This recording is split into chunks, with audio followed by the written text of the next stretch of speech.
Ongole MLA Balineni Srinivasulareddy Aryavysya corporation chairman Kuppam ప్రసాద్పై ఒంగోలు ఆర్యవైశ్య సంఘం నాయకులు తీవ్ర స్థాయిలో ధ్వజమెత్తారు. వైశ్యులంటే సులకన, వ్యాపారస్తులంటే సులకన, పార్టీలు మారిస్తే బెదిరిస్తారా? మీ బెదిరింపులకు భయపడే వాళ్ళం కాదు, మేమేంటో చూపిస్తాం, ఒళ్ళు దగ్గర పెట్టుకుని మాట్లాడండి తీవ్ర స్థాయిలో ధ్వజమెత్తారు. ఒంగోలు వైశ్యభవన్ సమావేశం నిర్వహించి వైశ్యులను తిట్టడం దారుణమని ఒంగోలు నగర ఆర్యవైశ్య సభ్యులు అన్నారు. ఒంగోలులోని ఏనుగు చెట్టు వద్ద గల ప్రమీల విడిది గృహం హాలునందు మీడియా సమావేశం నిర్వహించడం జరిగింది. ఆదివారం రోజు ఒంగోలు వైశ్యభవన్ నందు వైసీపీ వారు బలవంతంగా పార్టీ కార్యక్రమం నిర్వహించడం జరిగినది. ఇది వైశ్యభవన్ బైలాకు విరుద్ధం. ఆర్యవైశ్యుల మనోభావాలకు దెబ్బతీసే విధంగా వైశ్యభవన్లోనే మీటింగ్ పెట్టి వైశ్యులను తిట్టడం జరిగింది. ఒంగోలు ఎమ్మెల్యే బాలినేని శ్రీనివాసులరెడ్డి వైశ్యులను బెదిరిస్తే పార్టీలు మారితే అందుకు చూస్తానని బెదిరించడం జరిగిందని అన్నారు.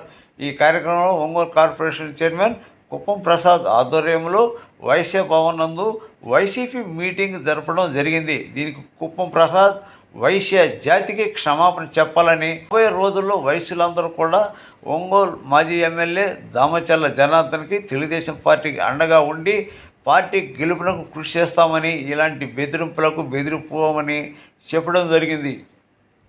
ఈ కార్యక్రమంలో వైశ్య రాష్ట్ర నాయకులు పల్లపోతు వెంకటేశ్వర్లు, మిరియాల కృష్ణ, పల్లపోతు నాని, రాష్ట్ర ఆర్య వైశ్య సంఘ నాయకులు నల్లమల్లి బాలు, తాత చెన్నయ్య గుప్తా, ప్రకాశం జిల్లా మాజీ ప్రధాన కార్యదర్శి కనమర్లపూడి హరిప్రసాద్, ఒంగోలు మండల అధ్యక్షుడు పప్పిచెట్టి భాస్కర్, మండల సెక్రటరీ వలేటి పవన్ కుమార్, జిల్లా వైస్ ప్రెసిడెంట్ కొల్లిపర్ల సురేష్, రాష్ట్ర వాసవి క్లబ్ ప్రతినిధులు Kunkimalla Srinivasarao, Vasavi club regional chairman Tanguturi Rangaswamy, Arya Vysya నాయకులు ఉమా తదితరులు పాల్గొన్నారు. అతీతంగా మేము వైశ్యభవన్లో ప్రోగ్రాం పెట్టాం. కానీ ఒంగోలులో ఉన్న వైశ్యభవన్లో పార్టీలకు అతీతంగా ఆర్యవైశ్యులకు కావాల్సింది ఆర్యవైశ్యులతోటే కార్యక్రమాలు పెట్టాం. కానీ ఏ రోజు కూడా ఇతర వ్యక్తులు వచ్చి పార్టీ గురించి దాంట్లో మాట్లాడేదానికి ఏ రోజు కూడా లేదు. వైశ్యభవన్ కట్టి ఇప్పటికి 30 సంవత్సరాలు అయితే 30 సంవత్సరాలు లేని ఆనవాయితీని నిన్న కొత్తగా మన ఒంగోలులోనే ఉంటున్నటువంటి కార్పొరేషన్ చైర్మన్ కుప్పం ప్రసాద్ గారు వైశ్యభవన్లో వైసీపీ సమావేశాన్ని ఏర్పాటు చేయడం జరిగింది. ఇది చాలా దారుణమైన విషయం. ఎందుకంటే ఒక వయసులే తప్ప రెండో వాడు దాంట్లోకి రారు. వచ్చినా ఏదైనా ఒక చిన్న పని ఉంటే చూసుకొని వెళ్ళేదే. కానీ పార్టీ మీటింగులు బయట వాళ్ళు వచ్చి పెట్టడం అనేది చాలా దారుణమైన పరిస్థితి. ఇంతవరకు ఎప్పుడు పెట్టలా. ఇకపోతే బాలినేని శ్రీనివాసరెడ్డి గారు ఒక మాట అన్నారు, నేను ఆర్యవైశ్యుల కోసం నా ప్రాణాలైన అర్పిస్తాను, ఆర్యవైశ్యులకి నేను చేసింది ఎవరూ చేయలేదు అని చాలా పెద్ద పెద్ద మాటలు మాట్లాడారు. అదే కుప్పం ప్రసాద్ కూడా ప్రతి మీటింగ్లో కూడా ఆర్యవైశ్యులకి మా పార్టీ ఎన్నో చేసింది, ఇంకా ఏ పార్టీ చేయలేదు అని ప్రతి మీటింగ్లో ఒకటే ఊకదంపుడు ఉపన్యాసం చేస్తూ ఉన్నాడు. నేను ఈరోజు సవాల్ చేస్తున్నా, దమ్ము ధైర్యం ఉంటే నేను అడిగిన దానికి ఒక్క సమాధానం సూటిగా చెప్పమనండి. సైడ్ పాత్రగా సూటిగా నేను అడిగిన దానికి సమాధానం చెప్పండి. మొట్టమొదటిగా ఈ జిల్లాలో తెలుగుదేశం పార్టీ 3 వైశ్యులకి ఎమ్మెల్యే సీట్లు ఇవ్వడం జరిగింది. మీ పార్టీ కానీ మీకు సంబంధించిన ఏ పార్టీ అయినా కానీ 3 వైశ్యులకి ఈ జిల్లాలో ప్రాతినిధ్యం ఇచ్చిందా ఎమ్మెల్యేలుగా? రెండోది, కార్పొరేషన్ ఈ జిల్లాకి మేమే తెచ్చామన్నాడు. ఈ వైశ్య కార్పొరేషన్ తెచ్చింది తెలుగుదేశం పార్టీ, ఇచ్చింది చంద్రబాబు నాయుడు. ఇంకా ఒక సంవత్సరంలో దిగిపోతా ఉండగా కార్పొరేషన్ని ప్రకటించడం జరిగింది. ప్రకటించిన 2-3 నెలల్లో దాని విధి విధానాలన్నీ తయారు చేసి ప్రకాశం జిల్లాలో ఒంగోలులో ఉన్నటువంటి సిద్ధా వెంకటేశ్వరరావు గారికి కార్పొరేషన్ చైర్మన్గా ఇవ్వటం జరిగింది. ఆ ఇచ్చిన రోజునే 30 కోట్ల రూపాయలు దాన్ని నిధి సమకూర్చడం జరిగింది. ఆ తర్వాత వెంటనే ఎలక్షన్ రావటం వల్ల మరి ఆ వర్క్ ముందుకు పోలేకపోయింది. ఆ తరువాత తెలుగుదేశం పార్టీ గవర్నమెంట్ పోవడం, తర్వాత వైసీపీ గవర్నమెంట్ రావటం జరిగింది. వైసీపీ గవర్నమెంట్ వచ్చిన తర్వాత ఇదే జిల్లాకు సంబంధించిన కుప్పం ప్రసాద్కి రాష్ట్ర ఆర్యవైశ్య కార్పొరేషన్ చైర్మన్గా ఇవ్వడం జరిగింది.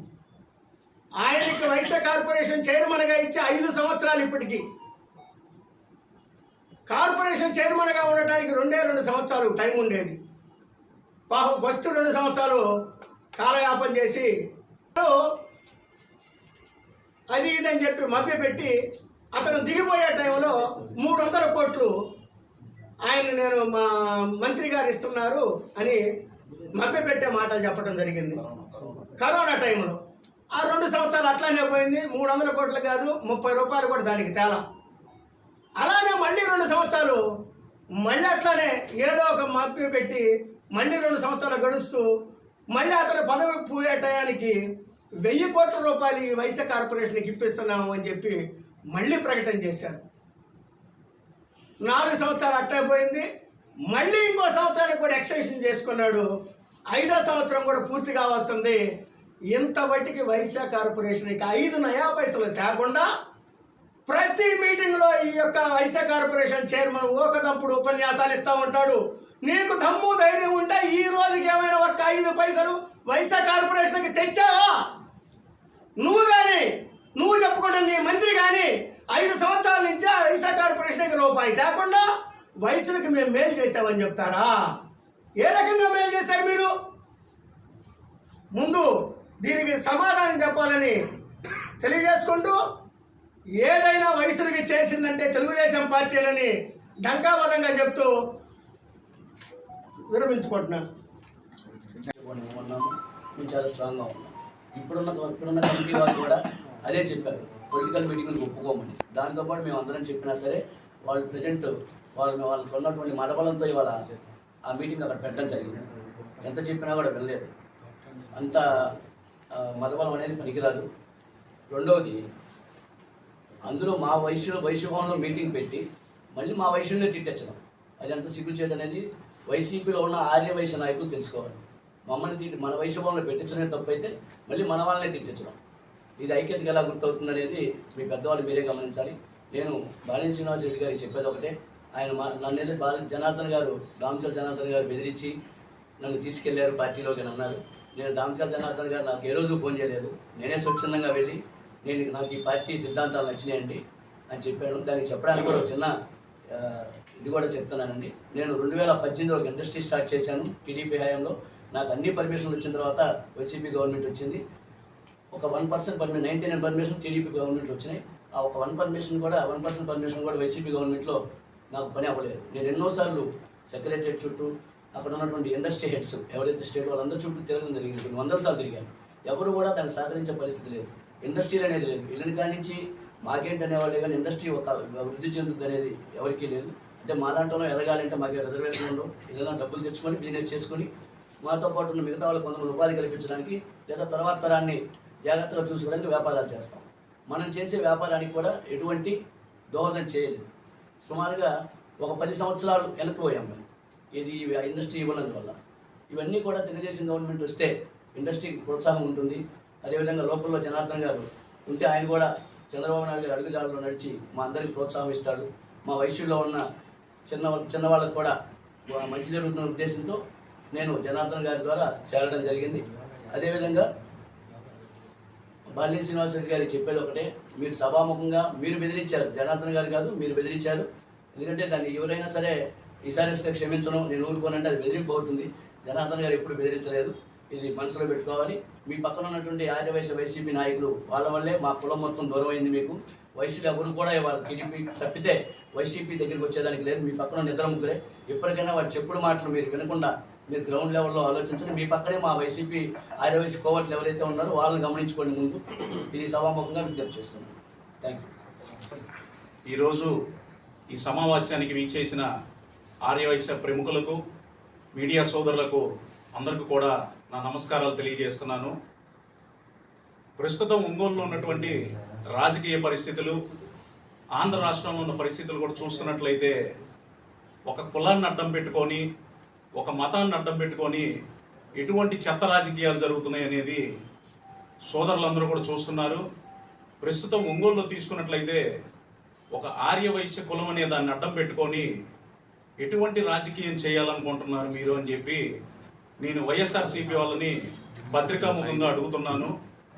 నేను 6 సంవత్సరాలు బాలినేని శ్రీనివాస్ రెడ్డి గారి వెంట ఉండి, ప్రణీత్ రెడ్డి గారి వెంట ఉండి, కోవిడ్ సమయంలో కానీ మా ఇంట్లో చావు బ్రతుకులు కూడా మేము లెక్క చేయకుండా, ప్రాణాన్ని సైతం లెక్క చేయకుండా ఒంగోలులో మేము ఎంత సేవ చేసామనేది మీ అందరికీ కూడా తెలిసిన విషయమే. అటువంటి వ్యక్తిని ఈరోజు మనోభావాలు దెబ్బతిన్నాయని చెప్పి నేను రాబోయే ఇప్పుడు ప్రస్తుత రాష్ట్ర భవిష్యత్తును ఉద్దేశం పెట్టుకొని ఉద్యోగం రావాలన్నా, వ్యాపారాలు బాగుండాలన్నా తెలుగుదేశం పార్టీ వస్తేనే ఇది సాధ్యం అని చెప్పి దానికోసం పార్టీ మారాము. దామచల్ల జనార్దన్ గారి ఆధ్వర్యంలో ఒంగోలు ఆయన మంత్రిగా వస్తారు, ఖచ్చితంగా బాగా అభివృద్ధి చెందిద్దని చెప్పి వెళ్తుంటే దానిని భరించలేక కొంతమంది సిగ్గులేని వ్యక్తులు, పక్క కులానికి చెందినటువంటి వ్యక్తులు, ఒక నీచ్ కమీని ఎదవలు కొంజేటి రోసయ్య ఫ్యాన్స్ క్లబ్ అనే పేజ్, నేను అడుగుతున్నాను వైఎస్ఆర్సీపీలో ఉన్న ఆర్యవైశ్యుల్ని, మీకు సిగ్గుందే ఇటువంటి ఒక పేజీని కొంజేటి రోసయ్య గారు మీకు ఇష్టం అని చెప్పి బద్దలు కొట్టి చెప్తున్నారు. అదే కొంజేటి రోసయ్య గారి ఫ్యాన్స్ క్లబ్ అనే దాన్ని అడ్డం పెట్టుకొని నీచాతి నీచంగా హవాలా దెబ్బకి దివాలా తీసే జనార్దన్ గారు అంట. ఏంటండి ఈ పోస్టులు? నాకు రాదా పెట్టడం, నాకు రాదా తిట్టడం, తాట తీసి వదిలిపెడతా ఒక్కొక్కరిని ఏమనుకుంటున్నారు? ఆర్యవైశ్యులంటే చులకన, వ్యాపారస్తులంటే చులకన, ఎర్రగత్తేస్తాయేమనుకుంటున్నారు? మీరు బెదిరిస్తే బెదిరించలేమనుకుంటున్నారా? తమాషా చేస్తున్నారా? ఒక వ్యక్తిని అడ్డం పెట్టుకొని నా ఫోటో పెట్టుకొని ఇంతలాను బెదిరిస్తారా మీరు? బాంచర్ చెప్తున్నాను ఏమనుకుంటున్నారో? పత్రికాముఖంగా ప్రతి ఒక్కరికి ఒక వ్యక్తి, ఒక అపరిచిత వ్యక్తి, పక్క కులానికి చెందినటువంటి వ్యక్తి ఆర్యవైశ్య కులాన్ని రోసయ్య గారు పేరు పెట్టుకొని దూషిస్తే మీరందరూ కూడా అక్కడ చేతులు కట్టుకొని కూర్చుంటున్నారు. దానివల్ల కొంతమంది నాయకులు సునకానందం పొందుతున్నారు. ఆ సునకానందం పొందే వాళ్ళకి నేను మరీ చెప్తున్నాను, రాబోయే రోజుల్లో చూస్తారు మీరు. వ్యాపారం చేస్తున్నాడు, ఏం చేస్తాడు అనుకుంటున్నారేమో, తెగిస్తే ఎలా ఉంటుందో అన్నీ బయటకు వస్తాయి. ఆర్యవైశ్యులకి ప్రాణం ఇస్తానన్నారు. అదే ఆర్యవైశ్యుల రోజు అదే వాసవి భవన్లో మొన్న ఆదివారం ఒక 2 పేర్లు చెప్పి అదే వాసవి భవన్లో వాళ్ళంతా తేలుస్తా అన్నారు. అందరికీ అర్థమైపోయింది, ఆర్యవైశ్యుల్లో వాసవి భవన్లోనే ఆర్యవైశ్యులు ప్రేమ అన్నాడు, ప్రాణం తీస్తానంటున్నారు. ఇటువంటి దాన్ని అందరూ కూడా దృష్టిలో పెట్టుకొని రాబోయే ఎన్నికల్లో ఆర్యవైశ్యులందరూ కూడా ఏకదాటిగా ఒకవైపు తెలుగుదేశం పార్టీ వైపు ఉండేసరికి దాన్ని భరించలేక ఎవరు ఏం చేస్తున్నారనేది కూడా ఒంగోలు వారందరూ కూడా గమనిస్తున్నారు.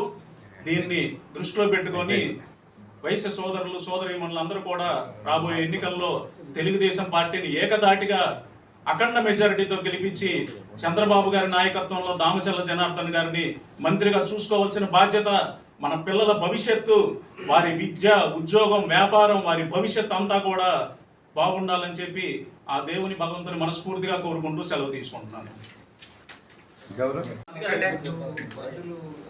అలానే దీని మీద ఈరోజు రాష్ట్ర డీజీపీ గారికి, ఆంధ్రప్రదేశ్ సైబర్ క్రైమ్ హెడ్కి, అలానే ఇప్పుడు నేను విజయవాడలో నివాసం ఉంటున్నాను మాచవరం పిఎస్కి, తర్వాత ప్రకాశం జిల్లా కలెక్టర్ గారికి, ప్రకాశం జిల్లా ఎస్పీ గారికి కూడా ఈరోజు ఈ కంప్లైంట్ రిజిస్టర్ పోస్ట్ ద్వారా పంపించడం జరిగింది.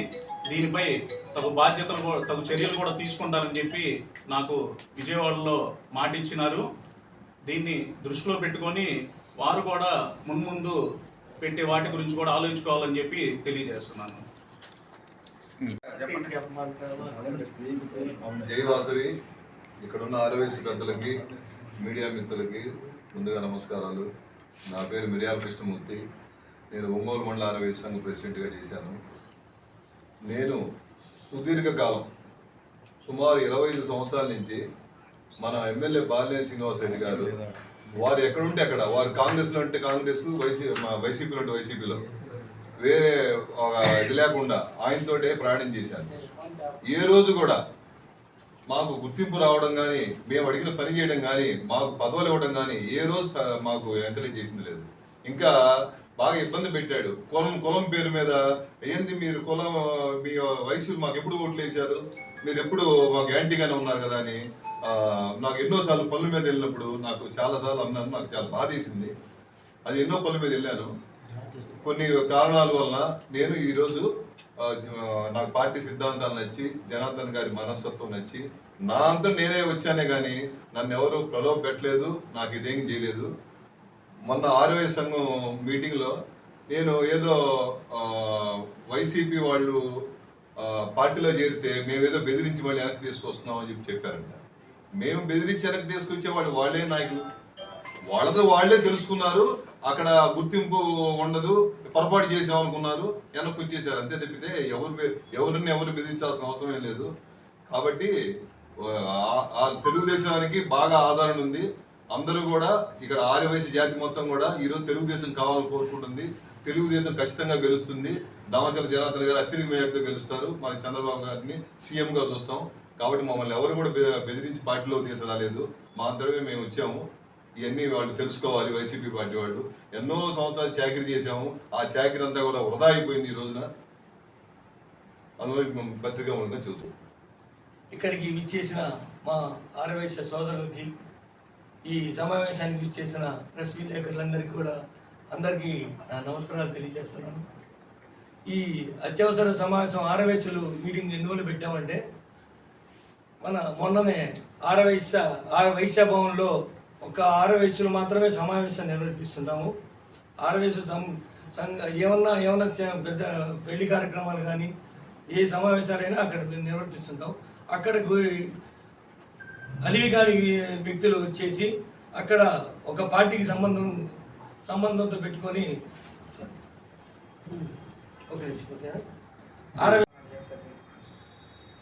ఆర్యవైశ్యుల సమావేశానికి ఇచ్చేసిన ప్రెస్ విలేకరుల సోదరులందరికీ నమస్కారాలు తెలియజేస్తున్నాను. నా పేరు కొల్లిపల్లి సురేష్ బాబు. నేను ఆర్యవైశ్య ప్రకాశం జిల్లా వైస్ ప్రెసిడెంట్గా చేస్తున్నాను. ఈ రోజున ఈ సమావేశానికి ఎందువల్ల పెట్టామంటే, మన కార్పొరేషన్ చైర్మన్ గారు మొన్న ఏదో అన్నారు, అసలు ఆర్యవైశ్యులకి ఏమి చేయలేదని, తెలుగుదేశం పార్టీ ఏం చేయలేదని, అంతా మేమే చేసాము, వైసీపీ వాళ్ళు చేసామని చెప్పి చెప్తున్నారు. అసలు ఆయన కార్పొరేషన్ చైర్మన్గా ఆయన ఒక వ్యక్తిగా ఉండి మొన్న 2 ఏళ్ల క్రితం 3 ఏళ్ల క్రితం సుబ్బారావుని అమానుషంగా కొట్టారు. అది అందరికీ తెలుసు, ఆంధ్రప్రదేశ్ మొత్తానికి తెలుసు. సుబ్బారావు గారిని ఒక క్లిప్పింగ్ ద్వారా, మరీ ఎంత దారుణంగా ఒక ఆర్యవైశ్యుని కొట్టడం అంటే, ఒక క్లిప్పింగ్ ద్వారా ఒక వీడియో తీస్తూ అమానుషంగా కొట్టారు. దాన్ని మేమేమడిగామంటే, ఆ రోజు మేము చూసి మేమే ఆశ్చర్యపోయి, సార్ మీరేం చేయొద్దు, ఒక ఆర్యవైశ్యులని ఖండించండి అని చెప్పాము. ఆయన ఏమైనా ఖండించగలిగాడు? అసలు ఖండించడానికి కూడా ఆయన భయపడిపోయాడు. ఇంకా ఆయన ఒక ఆర్యవైశ్య కార్పొరేషన్ చైర్మన్ ఏంది? సరే, అదొకటి. ఇంకోటి ఏంటంటే, కార్పొరేషన్ నిధులు తెలుగుదేశం పార్టీలో 30 కోట్లు, మా సోదరుడు చెప్పినట్టు 30 కోట్లు మన సిద్ధా వెంకటేశ్వరరావు గారు ఉన్న బాండ్రం గారు సిద్ధా వెంకటేశ్వరరావు గారిని చైర్మన్గా చేసి దాంట్లో 30 కోట్లు మేము ఆర్యవైశ్య కార్పొరేషన్ నిధులు ఇచ్చాము. దాన్ని అందరికీ సద్వినియోగం చేశారు. 2వ విడత కూడా చేస్తాం అనే టైంలోనే గవర్నమెంట్ మారి వైసీపీ గవర్నమెంట్ వచ్చింది. ఈయన చెప్తున్నాను కార్పొరేషన్ చైర్మన్ గారికి, ఈయన ఒక్క చెక్కు మీద సంతకం పెట్టాడా? ఒక్కసారి చెప్పండి. ఇంకా ఏదో చెప్తాడు. ఒక్క చెక్కు మీద ఒక ఆర్యవైశ్య సోదరికి ఏమన్నా సహాయం చేశాడా చెప్పండి. ఈ సభాముఖంగా తెలియజేస్తున్నాం. అలా అసలు ఇంకా దేనికి మన ఇంకా మాకు జనార్దన్ గారు ఏం చేయలేదు, ఆర్యవైశ్యులకు ఏం చేయలేదు. మాకు ఆర్యవైశ్యులు, నేను చెన్నకేశం గుడి చైర్మన్, 6A టెంపుల్ ప్రకాశం జిల్లాలో పెద్ద దేవాలయం అది. దానికి నేను చైర్మన్గా నన్ను నియమించారు. అప్పుడు సూపర్ బజార్ చైర్మన్గా ఒక ఆర్యవైశ్యులకు ఇచ్చారు ఆ రోజు. అలాగే ఎన్నో బదులు. ఒకటేంటి, మన సిద్ధారాఘరావుకి స్టేట్ క్యాబినెట్ మినిస్టర్, అలాగే ఎమ్మెల్సీ, అలాగే ఆయనకి ఇంకా ఎన్నో బదులు. ఒక ఆర్యవైశ్యులకు ఎన్నో చేసింది తెలుగుదేశం పార్టీ. అలా చేయటం, ఏం చేయలేదంట మటుకు ఇది కరెక్ట్ కాదని ఈ సభాముఖంగా తెలియజేస్తూ ఈ అవకాశాన్ని నాకు ఇచ్చిన అందరికీ సెలవు. Thank you very much. Vasavi, జై వాసవి. ఆర్యవైశ్యులందరూ అందరూ ఒకటే. కానీ ఆరు వయసుల్లో ఎవరి అభిమానం ఉంటే వాడు ఒక పార్టీకి వెళ్తారు. కానీ పక్క కార్పొరేషన్ పదవిలో ఉండి అక్కడ మీటింగ్ పెట్టడం చాలా తప్పు.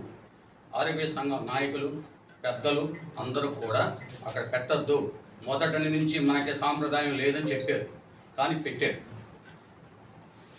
చేశారు. కానీ ఈరోజు ఇక్కడ పెట్టడానికి కారణం కూడా వాళ్ళకి మాకు తేడా ఉంది. మాకు సభ్యత సంస్కారం ఉంది. వైసీ భవన్లో పెట్టకుండా ఇక్కడ ఎందుకు పెట్టామంటే, జనార్దన్ గారు వైసీ భవన్లో పెట్టద్దు, మీరు బయట పెట్టండి, వాళ్ళు పెట్టారంటే మనం పెట్టాం, మనకి వాళ్ళకి తేడా లేదు కాబట్టి ఇక్కడ పెట్టి మీరు ప్రెస్ మీట్ ఇవ్వమన్నారు. పత్రికాముఖంగా నేను ఒకటే చెప్తున్నా, ఆర్యవై సంఘంగా నేను మెసేజ్ పెట్టినాక కొంతమంది మీరు మెసేజ్ పెట్టడం ఏంటి, మీరు ఎలా ఉంటారో మేము చూస్తామన్నారు. పత్రికాముఖంగా చెప్తున్నా, నేను మెసేజ్ పెడతాను.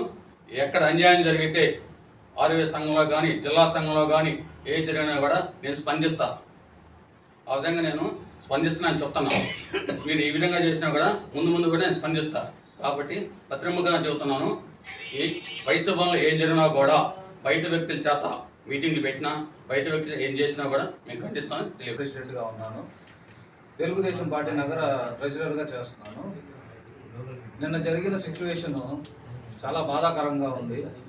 ఆర్యవైశ్యులను ఏదో ఉద్ధరిస్తున్నట్టు అతను మాట్లాడటం, ఆ ఉన్న నలుగురిని పక్కన పెట్టుకొని దేనికి పనికిరారు అలాంటి వాళ్ళని చెప్పుడు మాటలు వింటూ ఆయన చేసే తప్పుల మీద తప్పులు చేస్తూ ఇంకా దూరం అవుతున్నాడు ఆర్యవైశ్యులకి.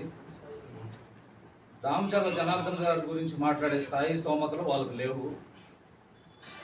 ఈసారి గట్టిగా గుణపాఠం ఆర్యవైశ్యులు తరపున గట్టి గుణపాఠం చెప్తారని చెప్పి నేను నమ్ముతున్నాను, ఆశిస్తున్నాను.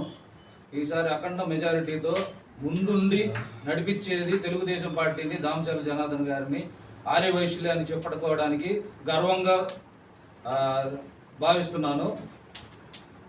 ఎట్టి పరిస్థితిలో జూన్ నెలలో అఖండ మెజారిటీతో దామచర్ల జనార్దన్ గారిని ఆర్యవైశ్యులే అఖండ స్వాగతం పలుకుతూ తీసుకొని ఒంగోలులో స్వాగతిస్తారని చెప్పి ఆశిస్తూ కోరుకుంటూ సెలవు తీసుకున్నాను. మన ఆర్యవైశ్య భవన్లో ఒక మీటింగ్ జరిగింది. అది ఏంది, 46వ డివిజన్ 49వ డివిజన్ అవుతుంది. ఆర్యవైశ్యుల అది ఒక గుడి. యాక్చువల్గా ఏంటంటే మేము పూజించుకునే గుడి. అది మా తరం కాదు, మా ముత్తాతలు నాన్నలు అక్కడి నుంచి వస్తుంది. ఇప్పుడు అది ఏంటంటే కేవలం పేద ఆర్యవైశ్యులకి వాళ్ళకి ఫంక్షన్స్ కోసమో ఏదైనా మీటింగ్స్ కోసమో కేవలం వాటి కోసమే అది వాడతారు. అలాంటిది పార్టీ మీటింగ్లు జరగడం అనేది ఫస్ట్ తప్పు, పైపెచ్చు. రెండోది అక్కడికి వచ్చి మళ్ళీ వైశాస్నే బెదిరించడం. ఈ మధ్య ఏం జరుగుతుందంటే ఫేస్బుక్లో కూడా వాట్సాప్లో కూడా కేవలం ఒక పార్టీని ఏమన్నా సరే విమర్శిస్తున్నా, ఏదైనా పోస్ట్ పెడుతున్నా కొంతమంది సహించలేకపోతున్నారు. ఎమ్మటనే ఫోన్లు, బెదిరింపులు, భయపెట్టాలు. కేవలం ఇది వైశాస్లోనే జరుగుతుంది, చేస్తుంది కూడా వైశాస్. ఇప్పుడు స్వామి భక్తి ఉండొచ్చు, అది ఒకంతవరకే. మీరు పార్టీ ముసుగులో కులం పరువు తీస్తున్నారు, అది గ్రహించాలి ఫస్ట్ పాయింట్. ఇప్పుడు వైశ్య భవన్ అనేది ఎలా ఉంటుందంటే 100 రూపాయలు ఇచ్చేవాడు ఉంటాడు, 1000 రూపాయలు ఇచ్చేవాడు ఉంటాడు, 10,000 ఇచ్చేవాడు ఉంటాడు. ఇవాళ వాళ్ళు చెప్తున్నారు ఏదో ఎక్కడో ఆరామ క్షేత్రం ఇచ్చారు అని అంటున్నారు. బాగానే ఉంది. అసలు ఇచ్చిన దాతలకి మీరు గౌరవిస్తున్నారా? ఇప్పుడు మీరు ఇచ్చింది ఏంది, మీ సొంత ఆస్తే కాదు, గవర్నమెంట్ ఆస్తి. సరే వైశ్యులకే ఇచ్చారా అంటే కాదు, అన్ని కులాలతో పాటు సమానంగానే ఇచ్చారు. స్పెషల్గా అయితే ఏమి ఇవ్వాల. మీరు 50 లక్షల రూపాయలు ఆశిస్తే మేము 2 కోట్లు ఖర్చు పెట్టాం. మీరు 1 కోటి రూపాయలు ఆస్తి అంటారా, మేము 5 కోట్లు ఖర్చు పెడతాం. మేము ఏది ఉచితంగా అడగమండి, ఏది ఉచితంగా తీసుకోము కూడా. ఇవాళ మీరు ఇండియా వైడ్ చూడండి, ఏ ఊరు వెళ్ళినా, ఏ జిల్లా వెళ్ళినా, ఏ మండలం వెళ్ళినా ఆర్యవైశ్య సత్రాలు ఉంటాయి. ఎందుకుంటాయి? ఇప్పుడు మేము ఉన్నాం, మా తాతలు తిరుపతిలో ఇచ్చిండారు, వీళ్ళ తాతలు కాశీలో ఇచ్చారు. ఎందుకు ఇచ్చారు? తర్వాత తరం కోసం ఇచ్చారు. తర్వాత తరం వాళ్ళు వాళ్ళ భవిష్యత్తు కోసం ఇచ్చారు. ఇప్పుడు వరకు ఆర్య వయసులకు ఉన్న ఆస్తులన్నీ కేవలం ఆర్య వయసులయే, కేవలం ఆర్య వయసులయే. పార్టీలకి అతీతం. క్రితం గవర్నమెంట్లో కూడా చెప్తున్నా, జనార్దన్ గారు ఆరవ క్షేత్రానికి ఇస్తాను అన్నారు. దానికి నేనే సాక్షి. మేమేమన్నామంటే మాకు ఉచితంగా వద్దండి అన్నాం. ఉచితంగా ఎందుకు వద్దన్నామంటే ఇలాంటి ఇష్యూస్ వస్తాయి. వాసన ఇచ్చారు. ఆరవ క్షేత్రం ఏంటంటే భజన ఎక్కువైపోయింది. అది వయసుందిలా కనపట్లా, కొంతమంది క్షేత్రంలాగే కనపడుతుంది. ఏ లక్షలు ఇచ్చిన వాళ్ళే అక్కడ ఉంటారా? 10,000 5,000 చందాలు తీసుకోరా? అంటే 10,000 5,000 చందాలు సరిపోవు. లక్షలు ఇచ్చే వాళ్ళే మీకు కావాలి, 10 లక్షలు ఇచ్చే వాళ్ళే కావాలి. సరే, అంత అమౌంట్ ఇచ్చిన వాళ్ళకి మీరు గౌరవిస్తున్నారా? లేదు. మీ భజన ఎక్కువైపోతుంది. మీరు మీ భజన కోసం కులం పరువు తీస్తున్నారు. ఫస్ట్ అది గుర్తుపెట్టుకోండి. ఇప్పుడు నేను ఇవాళ ఉన్నా, నేను 10,000 ఇస్తా, రేపు నా కొడుకు చూస్తాడు, అది నా మనవడు చూస్తాడు. ఇవాటికి ఇండియాలో ఆర్య వయసులో ఆస్తులు ఏమున్నా సరే అది కేవలం ఆర్య వయసులే, అవి అమ్మవారియే. మిగతా ఏ పార్టీ ఇచ్చింది కాదు, ఎవరు సహాయం చేసింది కాదు. ఫస్ట్ అది గుర్తుపెట్టుకోవాలి. ఇంకోటి, కుప్పం ప్రసాద్ గారు ఏదో చెప్తున్నారు, ఆర్య వయసు కార్పొరేషన్ తరఫున ఎంతమందికి ఎంత లబ్ధి చేయొచ్చు తెలుసా? 1,00,000 రూపాయలు 50% సబ్సిడీతో ఇవ్వచ్చు. కనీసం ఎంతమందికి ఇచ్చారు వదిలేయండి. పేద వైశ్యాసు చాలామంది చదువుకోలేక, ఇటు ఉద్యోగాలకు వెళ్ళాక, వ్యాపారాలు పెట్టుకోలేక చాలామంది చదువు ఆపేస్తున్నారు. చదువు ఆపేసిన వాళ్ళకి విదేశీ విద్యగాను, ఆ విద్యగాను, ఈ విద్యగాను 50% స్కాలర్షిప్తో డబ్బులు ఇవ్వచ్చు. ఎంతమందికి ఇచ్చారు? ఇవాళ వైఎస్ఆర్సీపీలో తిరుగుతున్న కొంతమంది కరోనా టైంలో కొన్ని ఇబ్బందులు పడి వాళ్ళ ఇంట్లో వాళ్ళు చనిపోతే సీఎంఆర్ఎఫ్ పెట్టుకున్నారు. విచిత్రం ఏంటంటే వాళ్ళు చేయక నా దగ్గరికి వచ్చారు, ఇట్లా సీఎంఆర్ఎఫ్ పెట్టుకున్నామన్నా కాలేదు అని. అదేంద్ర స్వామి, మీ నాన్న పార్టీలో తిరిగారు కదా, అదేంది కాకపోవడం ఏందని. తిప్పుతున్నారన్నా చేయట్లేదు అని. రేపు ఏదైనా పార్టీ మాత్రం మీరు చేసి పెడతారా అంటే, అవకాశం ఉంటే ఖచ్చితంగా చేసి పెడతాంరా, అదేం లేదు అని. మీరు కొంతమందికి చేసి వయస్సు కులాన్ని అంతా ఆదరిస్తున్నాం అనుకోవడం తప్పు. మీరు వ్యక్తులకే చేస్తున్నారు, కులానికి అయితే ఏం చేయట్లా. పైపెచ్చు నేను చెప్పేది ఒకటే, వైశ్య సంఘానికి చెందిన ఆస్తులు కేవలం వైశ్యుడియే. అది వ్యక్తిగతంగా వాడుకోవడానికి అర్హత లేదు, పార్టీలకు అసలు లేదు. దయ ఉంచి ఇలాంటి తప్పులు ముందు జరగకూడదని కోరుకుంటున్నాం. ఓకే.